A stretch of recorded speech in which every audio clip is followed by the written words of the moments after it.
Silakan duduk. Shalom. Saya mengucap syukur ada sebuah kesaksian, praise report. Kan saya udah janji kalau sampai ada jawaban doa saya mau kasih tahu. Gini. Tahun lalu saya waktu di sini saya sempat bilang sama Bapak Ibu, tolong doakan istri saya karena di bulan Februari kemarin anak bungsu kami kan mau pergi kuliah, jadi kami tinggal berdua. Jadi saya bilang sama Bapak Ibu tolong doakan dia supaya dia mau punya anjing. Kalau ingat ya, saya percaya Bapak Ibu udah doakan, saya cuma mau kasih aja kesaksian, saya udah punya anjing sekarang. Puji Tuhan. Karena dia menolak di awal, nggak mau. Dia nggak mau, saya kasih tahu jemaat lah, doain. Tolong topang dalam doa. Ya udah, sekarang udah punya anjing, namanya Luna ya, lucu banget ya. Oke. Dikasih sebuah kesempatan setiap hari sama Tuhan, berarti jangan pernah lupa hidup ini sangat dahsyat, luar biasa dan berharga. Ingat, masa lalu kita tidak mendefinisikan kita. Apa yang Tuhan lihat kita itu karena dia lihat karya Yesus yang telah selesai di kayu salib. Dan apapun yang kita sedang lakukan di sini, jangan pernah berpikir ini country club, ada orang di depan yang berdiri terus dikultuskan, bukan. Saya hanya ditugaskan Tuhan untuk mengingatkan kita bersama, dan kalau saya lagi ngomong saya juga ngingetin diri saya.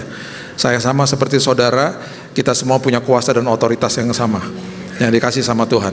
Itu sebabnya kita di sini untuk saling ngingetin bahwa kehidupan kita harus jadi berkat di luar sana. Setiap kita punya fungsi yang sama, semua punya pelayanan yang berbobot sesuai dengan panggilan Tuhan dalam hidup ini.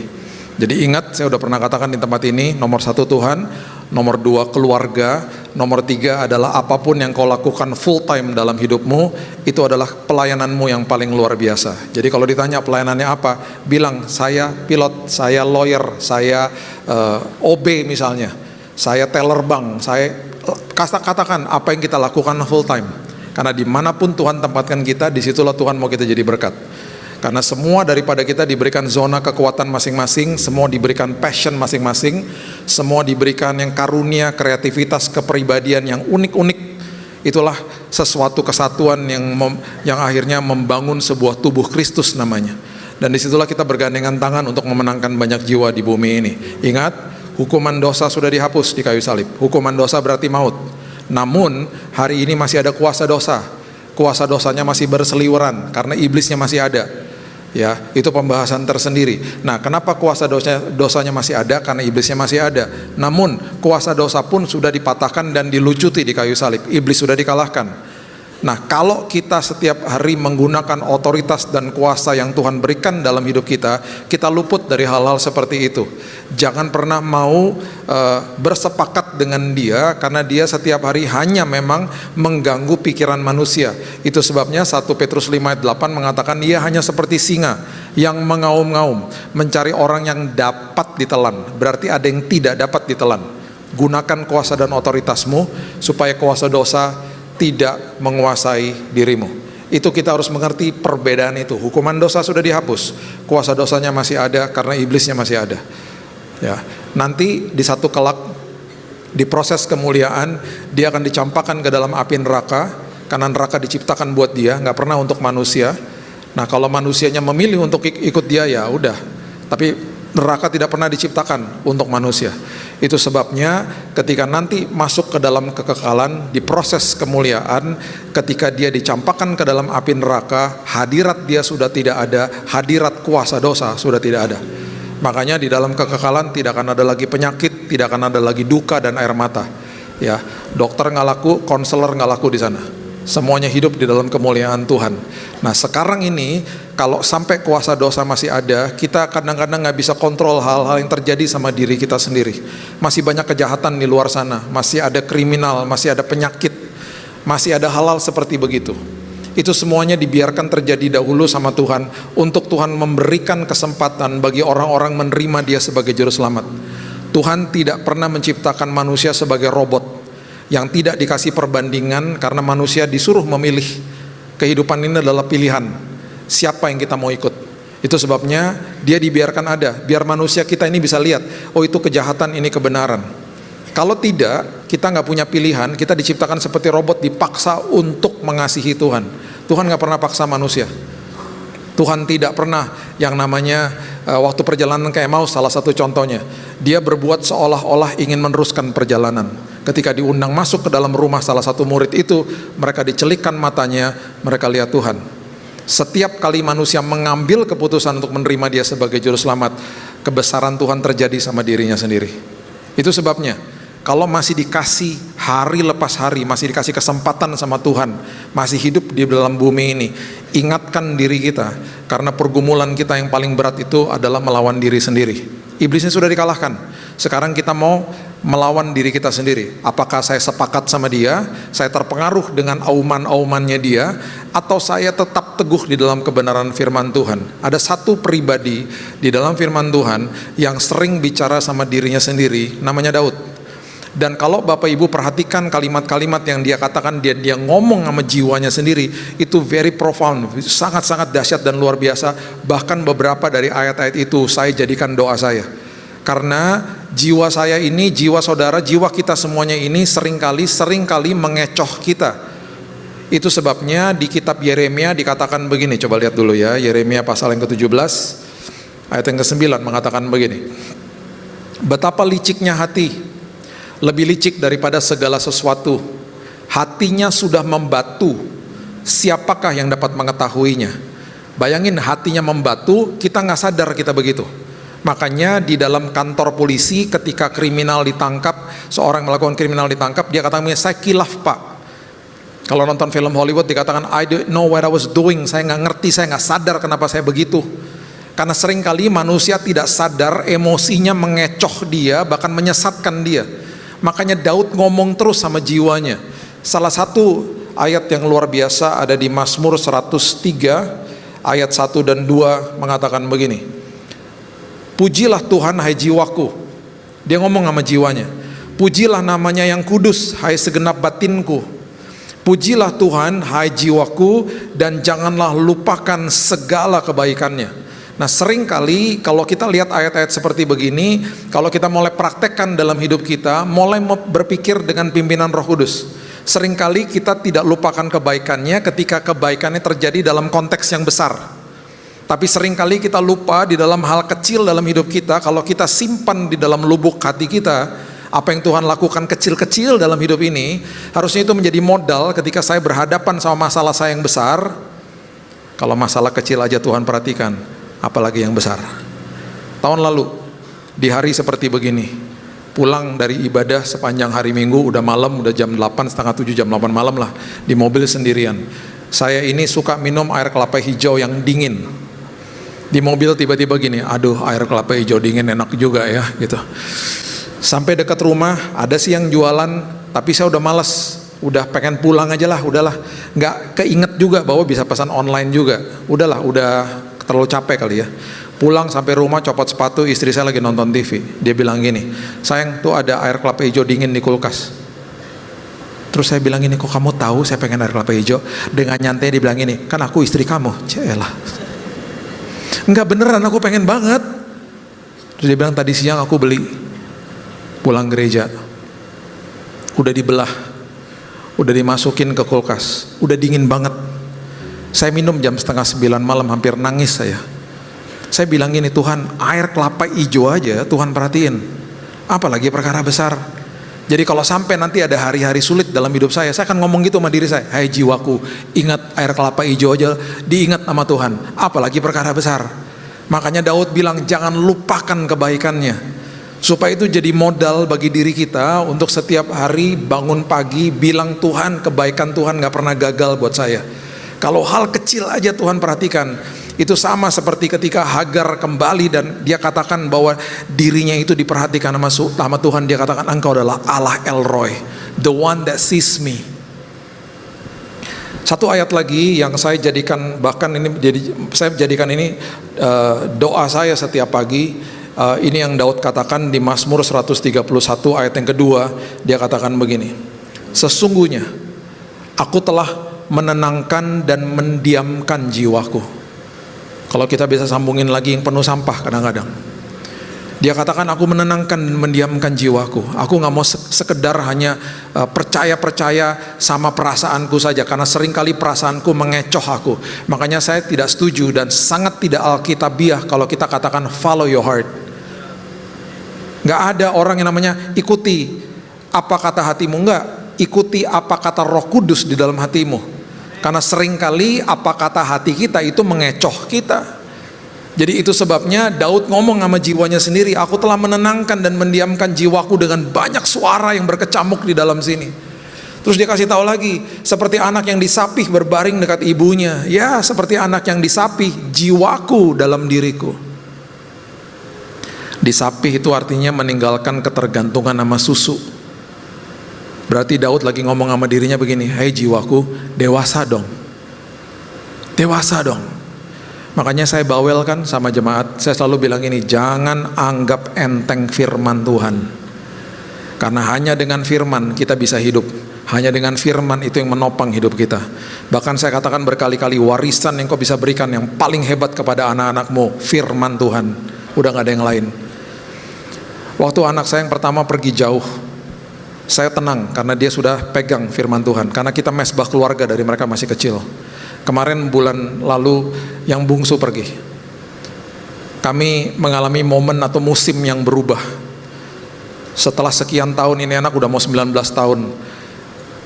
Saya di awal udah pasti sedih lah, kehilangan kehadiran mereka di rumah gitu. Kita mulailah ngalamin momen-momen yang tiba-tiba istri saya nangis, saya juga nangis sendiri. Adalah momen-momen kayak begitu. Tapi satu hal yang akhirnya meneguhkan saya, sebelum kami berpisah, kita antar dia, dan sebelum kami berpisah, dia bilang begini sama saya, Dad, thank you for everything, terima kasih buat semuanya. Tiba-tiba dia ngobrol begini sama saya, Dedi tahu nggak, di Gen Z, di angkatannya aku nih, di generasinya aku, banyak banget orang-orang yang mempertanyakan iman Kristen. Seperti apa, Dek? Kok Tuhan tiga? Apaan tuh artinya Tritunggal? Kemudian dipertanyakan lagi, dari mana lo tahu Alkitab lo sah? Sumbernya dari mana? Ditanyain lagi, kenapa Yesus bilang dia anak Allah? Pertanyaan-pertanyaan yang sulit dilontarkan kepada hidupnya. Tahu nggak dia bilang apa sama saya? Dedi nggak usah takut. Selama 2 tahun terakhir ini, aku betul-betul banyak banget belajar tentang Christian apologet dan lain sebagainya. Nah ini sumber-sumbernya, Dedi coba cek. Dad, aku sampai kapanpun aku akan pertahankan iman Kristenku. Aku harus jawab doa semua pertanyaan-pertanyaan begini. Ketika pertanyaan-pertanyaan ini dilontarkan dalam hidup aku, ini kesempatan aku bisa jawab, dan aku harus bisa jawab. Terima kasih ya Dad, dari kecil kita diajarin mesbah keluarga, diajarin firman aku sama kakak. Dia bilang begitu. Kemarin dia kirim saya foto, Dad, I just join a club katanya di kampusnya dia. Klub apa? Namanya Evangelical Campus Ministry. Ngapain tuh, Dek? Kita lagi berembuk. Ini klub udah berdiri lama di kampus saya, dan aku lagi masuk. Aku pengen di training sama mereka untuk menjangkau teman-teman student mahasiswa, penginjilan kepada mereka dengan cara yang elok, cara yang luar biasa, pendekatannya seperti apa, dan bahkan ketika ditanya pertanyaan-pertanyaan seperti begini, kita harus bisa jawab. Jadi gak usah takut, sampai kapanpun Yesus nomor 1 dalam hidup aku. Itu warisan. Bagi saya itu warisan. Kita mau kasih anak kita harta, jabatan, status, ketenaran, uang, hancur tanpa firman Tuhan. Tapi kita kasih firman dalam hidupnya mereka, apapun yang kecil di tangan mereka jadi perkara besar. Jadi jangan anggap enteng firman. Makanya ngomong, selama kita masih dikasih kesempatan sama Tuhan untuk hidup, untuk bangun tadi pagi, berarti saya harus kalahkan diri saya. Saya nggak boleh bandingkan diri saya dengan orang lain. Bandingkan diri saya dengan versi saya yang tahun lalu. Kalau iPhone sama Android atau Samsung kita lebih baik versi tahun ini, apalagi kita, versi saya tahun ini harus lebih baik daripada versi saya tahun lalu. Jadi bandingkanlah hidupmu dengan hidupmu sendiri, jangan sama orang lain. Dan kalau kita mengerti itu, dan kita mulai ngomong, kita mulai khotbahin jiwa kita setiap hari, kuasai dengan kebenaran firman Tuhan, kita akan sanggup hidup dalam ketaatan. Karena firman Tuhan itu paradoks. Firman Tuhan itu bertolak belakang dengan logika manusia. Apalagi kalau kita mulai bersentuhan dengan yang namanya hubungan horizontal dengan orang-orang sesama kita. Alkitab selalu ngajarin hal-hal yang bertolak belakang dengan pikiran manusia. Saling mendahului dalam memberi hormat, susah.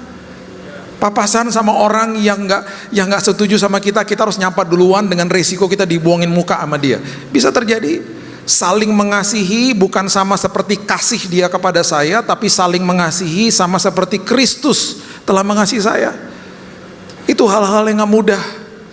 Ini ada satu contoh ya, coba kita buka sama-sama Efesus pasal yang kelima ayat 25. Ini contoh sederhana aja. Dan kalau baca ayat, bacanya kontekstual. Bacanya harus mengerti dengan benar. Hai suami, untuk suami-suami ya, kasihilah istrimu sebagaimana Kristus telah mengasihi jemaat. Jadi kita mengasihi istri kita harus sama seperti Kristus mengasihi jemaat. Kan banyak pertanyaan, saya mengasihi istri saya gimana? Sama seperti Kristus mengasihi jemaat. Gimana caranya Kristus mengasihi jemaat? Menyerahkan dirinya baginya. Menyerahkan dirinya artinya dia mati di kayu salib, menyerahkan dirinya, menyerahkan nyawanya bahkan buat jemaatnya. Berarti dia mati buat jemaatnya, dia mati buat kita semuanya. Berarti para suami-suami termasuk diri saya, waktu kita mengambil keputusan untuk menikah, berarti itu proses apa? Bunuh diri. Ya, bunuh diri. Berarti kita bunuh ego kita, masuk ke dalam situ, mengasihi dia dengan semua ego yang sudah dikesampingkan. Ini contoh ya, mumpung istri saya tadi ada, sekarang nggak ada, kita ngomongin aja dia. Ini kejadian udah lama sih, udah lebih dari 20 tahun lalu lah. Saya, ini gini ya, pria sama wanita, suami istri kalau ke mall, kalau datang ke mall, pasti istri jalan duluan. Karena dia excited mau ke mall, suami enggak. Kalau mau pulang, suami jalan di depan, karena suami excited mau pulang. Pulang gitu. Nah, kehebatan pria-pria itu ada di mata sama perut. Kita punya visual hebat, ya adalah yang mungkin enggak ya, tapi kebanyakan pria tuh visualnya hebat sama perutnya. Artinya kalau dikasih makan, pikiran kebuka. Makanya yang jago puasa sebenarnya wanita, bukan pria. Pria di situ kekuatannya. Nah, kalau saya pergi ke mall sama istri, keluar dari mobil, ini kejadian saya ingat banget B3 di basement keluar. Yang kita lihat sebagai pria adalah parkiran B3. Istri excited, udah jalan cari jalan masuk. Waktu kita ikutin dia dari belakang naik ke lift, kita udah tahu oh liftnya di sini, mobilnya di situ. Dia nggak perhatiin. Waktu kita masuk ke dalam lift, kita keluar, pintu kebuka, lift kebuka di lantai LG atau lantai ground atau apapun itu. Waktu kita keluar, semua istri akan lihat diskon. Suami-suami enggak, waktu keluar dari lift dia cari toko terdekat karena itu patokan kalau ntar pulang. Betul suami-suami? Amin? Amin. Kita lihat, oh H&M, ntar pulang lewat sini nih, karena istri nggak perhatiin. Visual kita lebih hebat. Waktu mau pulang, kita datengin tuh toko, karena sebelahnya ada liftnya kan. Saya datengin, H&M sebelah liftnya, ini dia nih lift pulang. Istri ikut dari belakang, dia ngomong gini, bukan di situ liftnya. Saya bilang di sini. Bukan. Kamu tahu dari mana? Bukan, dia di sini. Di mana kalau gitu saya bilang gitu? Di sana mana? Nggak ada H&M cuma satu di sini. Dia debat. Terus saya dalam hati gini, Tuhan, aku udah bunuh diri ya Tuhan. Aku udah mati dari egoku Tuhan. Dia ngomong bawel banget. Bukan. Lama-lama kita doanya mulai berbeda. Tuhan bungkam mulutnya aja, Tuhan bungkam. Saya tetap masuk ke lift, dia ikutan, masih terus ngomong bukan. Jalan ke B3, bukan di sini. Udah aku bilangin bukan di sini. Saya tetap jalan Tuhan, tetap jalan Tuhan. Dalam badai yang berat ini Tuhan. Ketemu nggak mobilnya? Ketemu. Nah ini apa? Saya bilang gitu mobilnya. Tahu nggak dia bilang apa? Tadi nggak di situ. Kenapa sih istri-istri nggak mau salah gitu loh? Nggak mau terima aja salah gitu, minta maaf gitu. Tadi nggak di situ. Emangnya dipindah-pindahin satpam? Dari tadi di sini saya enggak, tadi nggak di situ. Dia bersikeras kayak di situ. kembali lagi ingetin diri, Tuhan aku udah bunuh diri aku Tuhan, udah mati Tuhan dari kedagingan. Akhirnya bilangnya apa? Ya udah, yang penting kan udah di sini mobilnya, ya udah yuk pulang yuk gitu. Ini mobil kita loh, bukan mobil orang. Udah ngalah aja, kalau nggak ribut. Istri-istri jangan senang dulu. Baca coba ayat berikutnya. Coba lihat Efesus pasal yang kelima, ayatnya yang ke-30 berapa tuh tadi? 33. Bagaimanapun juga bagi kamu masing-masing berlaku, kasihilah istrimu seperti dirimu sendiri, dan istri hendaklah apa? Menghormati suaminya. Jadi kalau misalnya suaminya dipikirnya salah, udah ikutin aja, hormati aja. Ntar kalau salah jangan gini, tuh kan aku udah bilang apa, jangan. Dengan lembut bilang, yuk kita di dalam perahu ini sama-sama, yuk bukan di sini, yuk ke sana, yuk hormati. Dan jangan pernah ngomong, saya akan hormati kalau dia mengasihi saya. Enggak. Saya akan mengasihi dia kalau dia hormati saya, sebaliknya. Enggak. Jadilah termostat, mendahului dalam memberi hormat, dalam mengasihi. Susah. Perbedaan aja udah mencolok banget antara pria sama wanita. Wanita kan, kalau pria kan mata sama perut ya. Kalau wanita tuh mulut sama telinga, ngomong banyak banget. Kalau cerita wanita sama wanita tuh bisa 1 jam topik yang sama. Bayangin coba. Masa sih, ya ampun, masa sih, iya C, dia tuh gini. Saya lagi cerita di telepon ya. Sejam kemudian saya balik, masih yang sama, tau gak diomongin. Iya sih, dia begini sih, ya ampun lama banget ya ngomongnya. Sementara kalau pria ngomong sama pria, nggak ada tuh kayak gitu-gituan. Kita punya kata sandi, siap. Siap, oke siap, itu artinya udahan yuk. Coba wanita ngomong sama wanita nggak pernah pakai kata siap. Itu hanya digunakan sama pria. Makanya kalau misalnya suami-suami pulang dari kantor, istri kan pengen diajakin ngobrol, dia suka nanya sama suaminya. Cuman mungkin pertanyaannya dipikirnya curiga. Kamu dari mana? Dari kantor lah, masa dari kebun binatang? Itu dia lagi ngasih kode pengen diajak ngobrol suami-suami.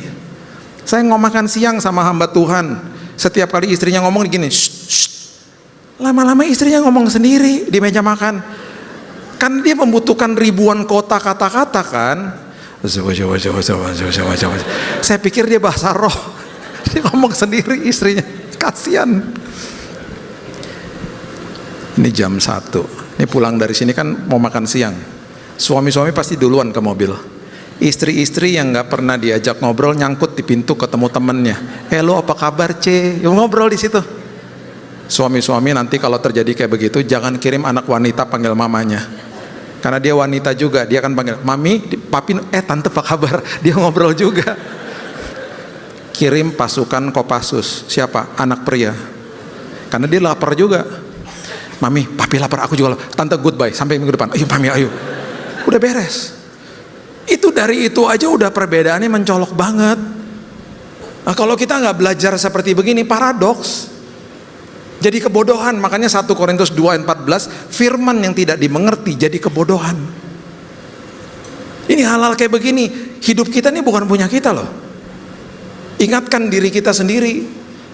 Hal sederhana aja.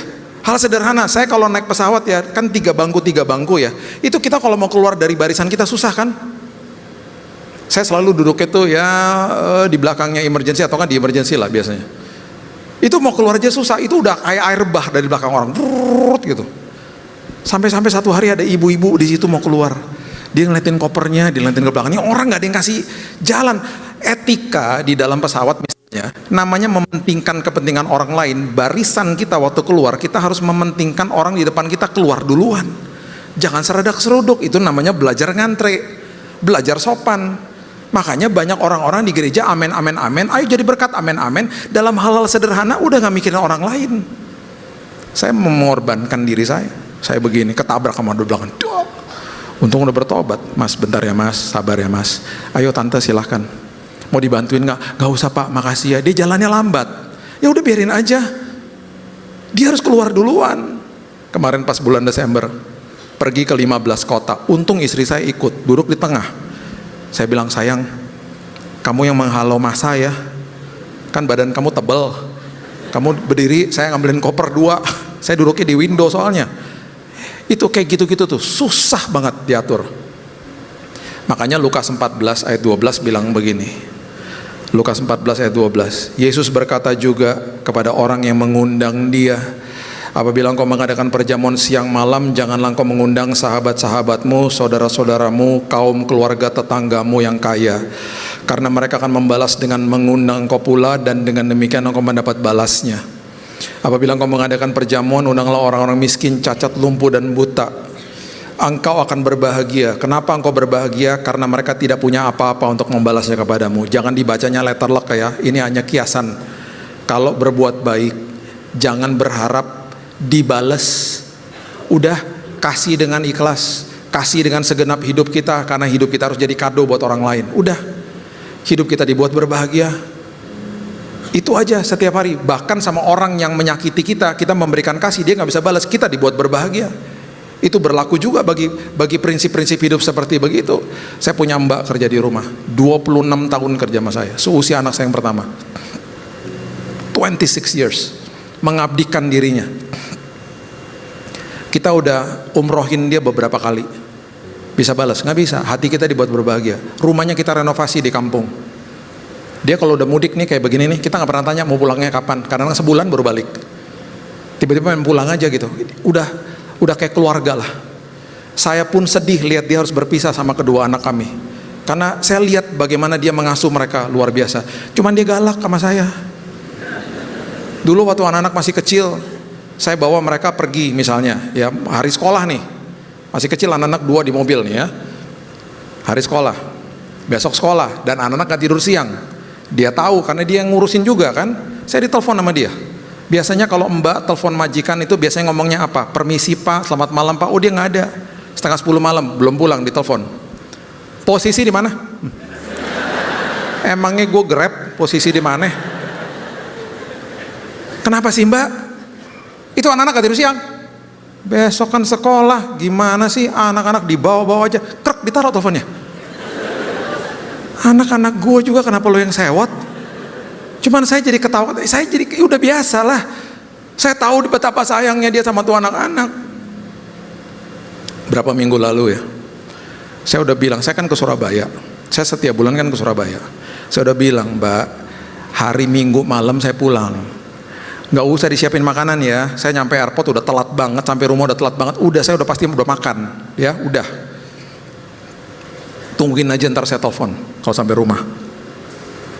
Jam 10:30 saya ditelepon, saya baru mendarat tuh, dia tahu aja saya mendarat. Kayak gitu lagi, posisi di mana? Kenapa sih mbak, ini baru mendarat? Ya cuman mau kasih tahu aja, ini makanan udah disiapin. Kan udah dibilangin nggak mau makan, kan udah makan, udah dikasih tahu kemarin. Ya udah dibuatin juga. Ini telurnya juga udah dibuatin, bilang gitu. Saya suka banget emang dia kalau masakin telur saya pakai bawang, top lah pokoknya. Ini Niko nih sering makan di rumah. Top lah makanan dia, luar biasa lah. Teman-teman saya kalau saya keluar kamar kanan udah di meja makan. Gue makan ya. Saking enaknya makanannya dia. Tapi saya bukan masalah enak apa enggaknya, saya udah makan. Udah malam juga, saya nggak biasa makan malam sampai malam begitu kan. Sampai rumah 11:30 di bawah tudung saja ada makanan. Ya saya terpaksa makan lah. Ntar dimarahin sama dia kalau nggak dimakan.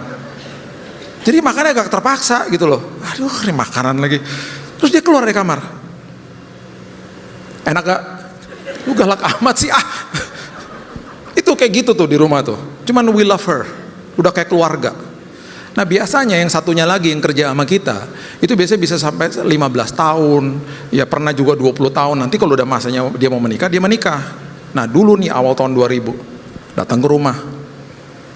Di hari pertama saya tanya, karena usianya muda banget kan, mbak mimpinya apa? Saya nggak mimpi, cita-cita ah. Oh cita-cita saya pengen banget melanjutkan sekolah tadinya pak, terus saya pengen kerja begini klise lah. Dari mana asalnya? Banyumas pak. Saya putus sekolah nggak ada biaya, makanya saya merantau ke kota. Mau nggak terusin SMA? Mau pak gitu. Kejar mimpinya, jangan terus-terusan kerja di sini nanti ya. Bener ya, mau sekolah. Nanti jam 3 saya panggilin ojek, kamu ambil paket C. Kamu sekolah lah, selesaikan SMA-nya. Oh dia nangis. Bisa pak, bisa. Potong gaji nggak usah. Selama saya bisa bayarin, saya bayarin. Hati saya dibuat berbahagia kata Alkitab saya bilang gitu. Udah sekolah. Dia sekolahnya rajin. Satu hari diajarin sama anak saya, kamu kalau panggil dia jangan bapak. Nggak ada yang manggil dia bapak di sini. Manggilnya Daddy. Jadi besok besok pagi kamu kalau ngomong sama dia juga harus bahasa Inggris. Iseng banget tuh anak saya. Besok dia bangun pagi, kamu mesti ngomong gini, good morning dad, gitu ya, gitu. Saya bangun pagi, dia lagi ngepel, good morning dad, good morning dad. Izin pak, mulai hari ini kata anak-anak harus panggil bapak Dedi. Izin ya? Iya boleh. Dan izin pak, mulai hari ini saya akan ngomong sama bapak bahasa Inggris. Kalau salah-salah tolong koreksi pak. Pusing gua. Dia ngomong apa juga, dia ngomong apa sih mbak? Tapi dia mau belajar. Singkat cerita deh, dia selesai SMA, kita kuliahin dia. Hari ini dia menjadi salah satu pemilik UKM yang berhasil di Jakarta Pusat sini. Dia menggapai mimpinya. Dan kalau lebaran Natal kayak begini dia masih kontak saya, masih panggil saya Dedi sampai sekarang. Dia bisa balas? Nggak bisa. Hati saya dibuat berbahagia. Jadilah hidup yang berdampak bagi paling tidak orang di sekitarmu. Itu aja. Hidupmu jadi penuh dengan arti. Kalau Tuhan masih kita kasih nafas hari ini, pakailah hidupmu jadi kado buat mereka. Dan yang terakhir, kalau masih dikasih nafas hari ini, berarti Tuhan lagi kasih tahu, pemeliharaan aku nggak pernah gagal. Pemeliharaan aku selalu sempurna. Oke, coba lihat ayat terakhir, Ulangan pasal yang ke-31, ayat yang ke-8, ayat favorit jemaat, ayat terakhir. Kecuali jemaat PRJ. Jemaat PRJ pasti gini, aduh kenapa sih ayat terakhir, pengen dengerin firman terus deh, haus nih, haus. Tapi gereja lain, yes ayat terakhir, kita pulang habis ini. Di sini mukanya beda, auranya beda. Sebab Tuhan, Dia sendiri akan berjalan di depanmu. Dia sendiri akan menyertai engkau. Dia tidak akan membiarkan engkau, tidak akan meninggalkan engkau. Janganlah takut, janganlah patah hati. Saya suka banget sama ayat ini, karena ini menjelaskan tentang kemahahadiran Tuhan. Dia ada di depan saya, Dia ada bersama dengan saya. Berarti Dia ada di masa depan saya, menyiapkan yang terbaik bagi kita. 2 tahun lalu, saya tutup sama ini. 2 tahun lalu saya di kota Sydney, ada pelayanan di sana. Saya ketemu sama teman lama, kita ngopi-ngopi. Terus dia bilang ini, Bill, gue jam 2 jemput anak gue ya, gue tinggal gak apa-apa ya, no problem. Ntar jam 2 ada teman saya yang baru dari gereja yang mengundang akan datang juga. Nah, jam 1:30 teman baru datang, saya kenalin dong. Terus kita jalan, yuk pindah tempat yuk, jalan. Kalian yang teman lama mau pulang kan, ya saya kenalin. Sama-sama orang Indonesia, diaspora, di negeri jauh, kenalan. Biasanya pertanyaan-pertanyaan ketika orang kenalan di luar negeri, orang Indonesia apa? Udah berapa lama di sini, kerjanya apa? Kalau sama-sama di gereja, berarti gerejanya di mana, ya kan? Ngobrol nih mereka nih. Teman lama nanya sama teman baru, bro, lo kerja di mana? Gue supir bus. Wah, kebetulan nih katanya dia gitu. Gue juga pengen ngelamar jadi supir bus karena gajinya gede.